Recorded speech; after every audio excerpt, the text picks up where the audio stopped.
Hello everyone, तो आप सबों का स्वागत है ज्ञान जंक्शन चैनल पे।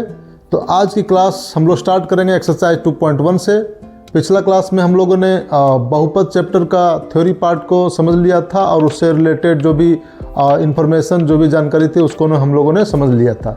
तो चलिए हम लोग आज की क्लास शुरू करते हैं एक्सरसाइज 2.1 से। ठीक है, तो एक्सरसाइज 2.1 का जो पहला क्वेश्चन है, पहला क्वेश्चन क्या है कि किसी बहुपद px के लिए y = px का ग्राफ नीचे आकृति में दिया गया है। प्रत्येक स्थिति में px के शून्यकों की संख्या ज्ञात कीजिए। शून्यकों की संख्या, तो समझते हैं पहले कि शून्यक क्या होता है। शून्यक जो है वो किसको बोलते हैं? शून्यक। ठीक है, शून्यक क्या होता है कि ये जो पॉलिनोमियल ऑफ x दिया है, px जो दिया हुआ है, वो x के किस वैल्यू के लिए, x का किस वैल्यू के लिए y = 0 हो जाएगा, y = 0 हो जाएगा। तो x का जिस वैल्यू के लिए y = 0 हो जाएगा, यानी कि px = 0 हो जाएगा, उसको बोलेंगे शून्यक, उसको बोलेंगे शून्यक। तो कितना शून्यक होगा, किसी भी पॉलिनोमियल ऑफ x का कितना शून्यक होगा, वो डिपेंड करता है कि वो x एक्सिस को कितना बार कट करता है। ये लाइन x एक्सिस को कितना बार कट करता है। जितना बार वो कट करेगा उतना उसका नंबर ऑफ शून्यक होगा, उतना उसका शून्यक की संख्या होगा। ऐसा क्यों होगा? ऐसा इसलिए होगा क्योंकि x एक्सिस जो है, x एक्सिस पे y का वैल्यू किसी भी पॉइंट पे, x एक्सिस के किसी भी पॉइंट पे y का वैल्यू 0 होता है। ठीक है, तो y का वैल्यू 0 होता है, तो इसलिए जितना बार वो x एक्सिस को कट करेगा, तो जिस पॉइंट पे कट करेगा वो पॉइंट पे y का वैल्यू 0 होगा। तो y का वैल्यू 0 होगा, इसका मतलब जो है सो उसका शून्यक हो जाएगा। ठीक है, तो चलिए एक एक करके एक एक आकृति को देखते हैं और समझते हैं कि कितना शून्यक है। ठीक है, पहला क्वेश्चन देखते हैं। पहला क्वेश्चन में क्या दिया हुआ है? ये x एक्सिस है, ये y एक्सिस है। ठीक है, एक स्ट्रेट लाइन गया हुआ है जो पैरेलल है, x एक्सिस के पैरेलल है।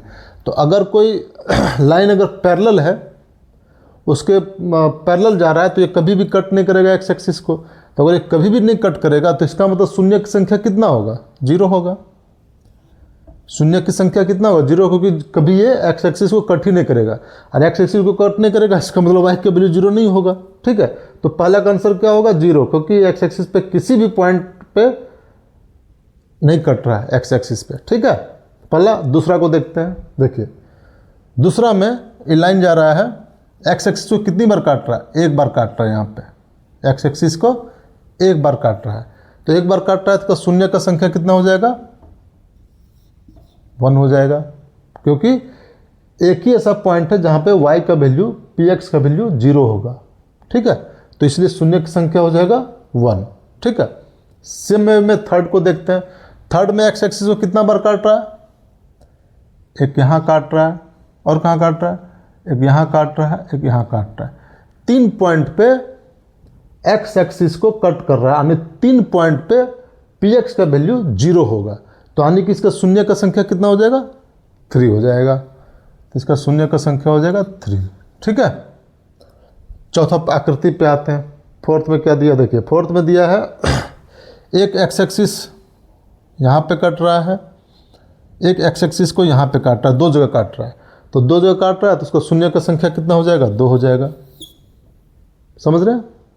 इस तरह से हम आराम से देख के बता सकते हैं कि जितना बार x एक्सिस को काट रहा है उतना उसका शून्य का संख्या होगा। ठीक है, यहाँ पे देखिए चौथा आकृति, पांचवा आकृति में एक बार यहाँ x एक्सिस को काट रहा है, दूसरा बार यहाँ काट रहा है, तीसरा बार यहाँ काट रहा है, चौथा बार यहाँ काट रहा है। तो शून्य का संख्या कितना हो जाएगा? 4 हो जाएगा इसका। ठीक है, लास्ट आकृति देखिए। एक यहाँ काट रहा है, दूसरा इस जगह काट रहा है, मतलब टच कर रहा है इस जगह। ठीक है, दूसरा यहाँ होगा, तीसरा यहाँ टच कर रहा है, 3 जगह हो गया। तो इसका शून्य का संख्या कितना हो जाएगा? 3 हो जाएगा। ठीक है, तो देखिए हम लोगों ने सभी आकृति का 1 से लेकर 6 तक आकृति का कितना शून्यक होगा वो हम लोगों ने निकाल लिया, डिपेंडिंग कि कितना जगह वो x एक्सिस को कट कर रहा है। जितना बार x एक्सिस को कट रहा है उस पॉइंट पे px का वैल्यू 0 होगा, यानी x का इस वैल्यू के लिए px का वैल्यू 0 होगा, क्योंकि x एक्सिस पर y का वैल्यू px का वैल्यू 0 होता है।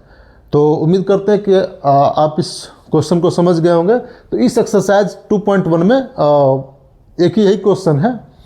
नेक्स्ट एक्सरसाइज जो 2.2 को स्टार्ट करेंगे और उससे रिलेटेड थ्योरी को पहले समझेंगे, फिर क्वेश्चन आंसर को सॉल्व करेंगे, ठीक है। तो फिर नेक्स्ट वीडियो में, नेक्स्ट क्लास में एक्सरसाइज 2.2 के साथ, तब तक के लिए आप लोग सब स्वस्थ रहें और व्यस्त रहें। धन्यवाद।